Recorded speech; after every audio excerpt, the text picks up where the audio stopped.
correspondence and communication with Animal Liberation Front.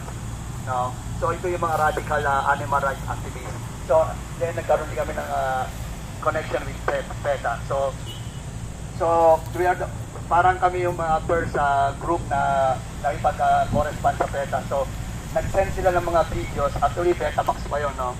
So meet your meet. So yung through that small Betamax, we travel around Philippines. So we try to have film showing to introduce different communities, especially the youth, no?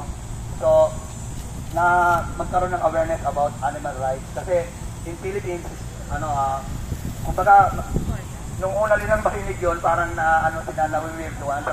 Ang iniisip nila, imposible raw kasi nga initial third world country, mahirap, tapos mamimili para ng kakainin. So, it was very boring. Pag sinabi mong we don't eat meat, kahit tayo magpunta, bakit gano'n? So, lahat sila, hindi nila maintindihan. So, yung word na vegan sa vegetarianism, talagang very rare, hindi pa nila alam. Ang nila, pag sinabing vegetarian o vegan, ang iyain sa'yo, kangkong palagi adobo. So ngayon, palika-travel kami around Philippines, yun ang palagi sinaserve sa amin, kangkong lang. Yun lang ang idea ng laban. So at least after 20 years, makita natin bigla sa nag-boom. Diba?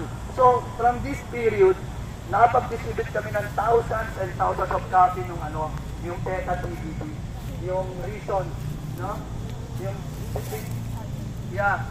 meron siya ng DVD yung reason kung bakit kailangan maging vegan. So yung vegetarian starter kit, ang dami na sila nilagyan niya sa mga maliliit na sticker na about sa animal rights. So we are also being na-involved din kasi sa radical animal rights activity, mga direct action. Hindi na namin sasabihin kung ano yung mga ginawa namin, baka matrace kami ng mga multinational companies na sinabotahin namin. Yung mga McDonald's yan sa Burger King na yan, dati yung mga tinda, mga different shops nila, binabandalize namin yan pag wapasok kami sa loob ng shop nila, yung mga KFC. Namimigay kami ng mga flyers ng PETA dyan. No? Nag-ano ng anti-murder. Ano yung salitang meat is murder? Tapos yung letter M yung logo ng McDonald's. So nung 90s, around 90s, marami kayong makita mga gayang graffiti. No? Hindi namin sabihin sinong gumawa nun. Okay, so yun yung namin. So yung group namin as Enforest, it's yung Enforest band. Yun ang one of our main advocacy na spread yung awareness about animal rights, about veganism. Then lately, after while doing this, so meron din binabakapan din namin siya ng ano yung practical application. So we organize regular vegan gathering. So nag-pupunta kami sa iba-ibang lugar, ini-introduce namin yung mga iba-ibang mga recipe kung paano magluto. So nag-organize kami ng mga vegan cooking demo. Nagpupunta rin kami sa mga ibang universities at ibang communities. Then lately, nag-establish kami ng ashram, no? So, or a community na meron kaming regular pre-vegetarian or pre-vegan fest. So, 2 years ago, ni-start namin sa Sampaloc. Ngayon, lumipat kami ng Taytay, Rizal. So, every weekend yon, like before Saturday and Sunday, twice a week.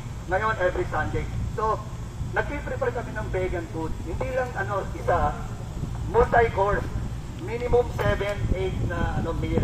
So from vegetable preparation, meron soup, then meron fried things, may juice, may salad, even rice preparation. So yun yung namin, yun yung small part para ma-inspire namin yung mga tao kung ano ba yung mga practical application ng pagiging vegan, kung paano ma-apply sa sarili. So ang gawin nyo, kayo masyado ma-pressure, so take it gradually. Dahan-dahan lang. Then later on, marirealize sa sarili nyo na hindi nyo naman kailangan na kumain ng karne. So, ganun yung namin, in-inspire namin yung mga tao. Sabi din namin sila ng practical na gagawin. Ano ba yung pinakamadaling lutuin na sa inyo? Madaling yung ma-access. Kasi, dati kasi yung mga vegetarian starter kit, yung mga mga ingredients, hihirap hanapin, di ba? Mas mahirap ang bakas, ang hirap ang basahin. So ngayon, madali na lang. So, yun ang ginagawa. So, kung interesado kayo, pwede kayong mag-take part. Ano yan, free yan para sa lahat. Lalo na palagi, nag-organize kami palagi ng mga events. Minsan, yung mga mass feeding program. So, we also started one of the first vegan mass feeding program sa Philippines. So, since early 90s, nagpupunta kami sa iba-ibang lugar, mayroong mga depressed areas, mga calamities. Pero ang sinaserve namin, vegan food. So, yun yung ginagawa namin. Sa travel kami, mga major calamities sa Philippines, yung sa Tacloban, yung Yolanda. Nag-stay kami doon sa Tacloban for 1 month. Nag-distribute kami ng vegan food noon. Yung kay Riming, yung sa Bicol, sa iba-ibang mga calamities. Meron pa nga, bigla nag-flash flood sa Davao eh. So, basta punta kami ng Cotabato, ano naman yung Sierra naman yun. Nagpunta kami sa mga evacuation centers. Pero ang binibigay namin vegan food. So yun, so maraming ways para ma-inspire natin yung mga tao. So, kahit kayo, as individual, pwede ninyo ma-inspire yung kaibigan nyo, magsimula kayo sarili nyo, then kaibigan nyo, pamilya nyo. Then, first you have to change yourself.